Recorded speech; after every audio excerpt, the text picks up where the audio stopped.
कहते हैं इश्क और जंग में सब कुछ जायज़ है और यहाँ पर जंग राजनीतिक हो रही है क्योंकि बिहार में 2 जगह पर उपचुनाव है और वहाँ पर कल चुनाव होना है और 2 तारीख को गिनती है। वार पलटवार शब्दों का हो रहा है। मैं हूँ हमजा, आप देख रहे हैं मूव मीडिया। देखिए, कुशेश्वर स्थान और तारापुर दोनों जगह हम भी गए थे, माहौल हमने भी देखा, मगर अब एक तरफ जहां सत्ता पक्ष वहीं विपक्ष हमलावर है। तेजस्वी यादव ने प्रेस कॉन्फ्रेंस करके कहा कि जदयू वाले निशाना साधते हुए कहा कि सरकार वाले धांधली करने के चक्कर में हैं, कहीं साड़ी तो कहीं पैसा तो कहीं दारू बांट रहे हैं। अगर कुछ हुआ तो सुन लीजिए, हेलीकॉप्टर हम यहीं रखे हुए हैं, सीधा पहुंच जाएंगे। हमारे साथ निखिल मंडल हैं, जदयू के प्रवक्ता। क्या कर रहे हैं साहब, जंग में सब कुछ जायज़ है ये सब? देखिए, ट्रैक रिकॉर्ड भी देखना चाहिए और उन्हें खुद भी समझना चाहिए। पहली बात तो चुनाव में धांधली और इस तरह के जो जनक रहे हैं ना, इनको याद नहीं है कि देश में पहली बार अगर कहीं का चुनाव रद्द हुआ था वो था छपरा लोकसभा। रूडी जी और लालू जी चुनाव लड़ रहे थे और कोर्ट के समक्ष सबूतों के आधार पर कोर्ट ने तमाम पूरे चुनाव को ही रद्द कर दिया। वहां स्पष्ट हुआ कि लालू प्रसाद यादव जी और राजद ने धांधली की। तो भाई, जिसका हिस्ट्री है, जिसका ट्रैक रिकॉर्ड रहा है, तो सामने वाले को ऐसे ही समझेंगे। अरे भाई, जेडीयू कभी इस तरह की चीज़ों में फंसी है क्या? कोई आरोप लगा है क्या? आरोप लगाने, मौखिक रूप से आरोप लगाने के लिए तो ये प्रतिदिन पिछले 16 साल से किया क्या इन्होंने? आरोप ही लगाते रहे।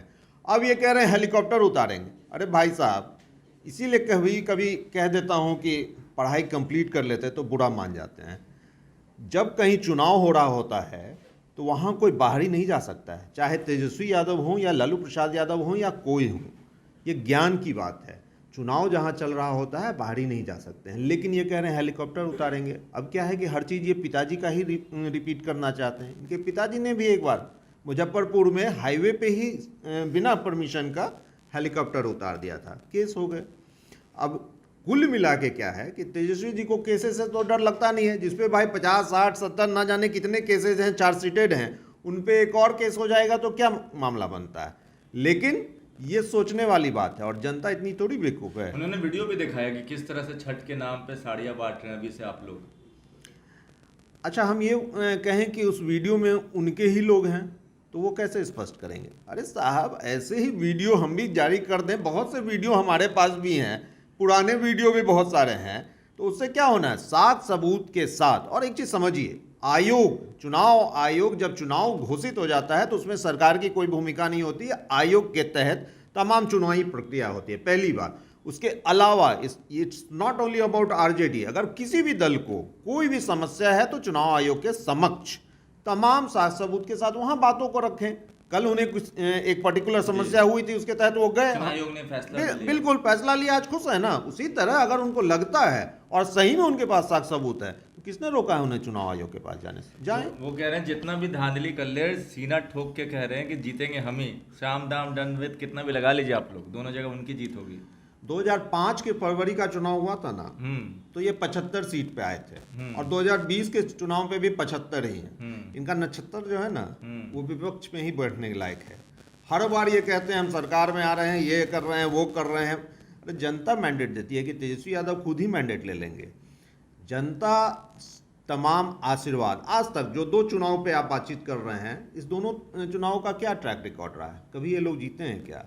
तो और 1 साल पहले ही वहां चुनाव हुआ था, बाई इलेक्शन हो रहा है। हमारा सवाल राजद और तेजस्वी से है कि आखिर 1 साल में आपने ऐसा क्या कर दिया कुशेश्वर स्थान या तारापुर में जो जनता आप पे विश्वास कर लेगी? चलिए, 1 साल में ऐसा क्या कर दिया तेजस्वी जी, बताइएगा जरूर कि जनता आप पर विश्वास कर ली। वहां दोनों जगह इनकी ही जीत थी, जदयू की, जैसा इन्होंने भी कहा।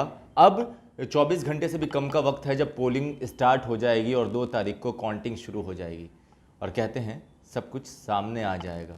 बात वार पलटवार शब्दों के चलते रहेंगे। आपको क्या लगता है? आप जनता हैं, नीचे कमेंट बॉक्स में जरूर लिखिएगा। जुड़े रहे हमारे साथ, तब तक के लिए आपका बहुत बहुत धन्यवाद। Subscribe now and press the bell icon. Never miss an update.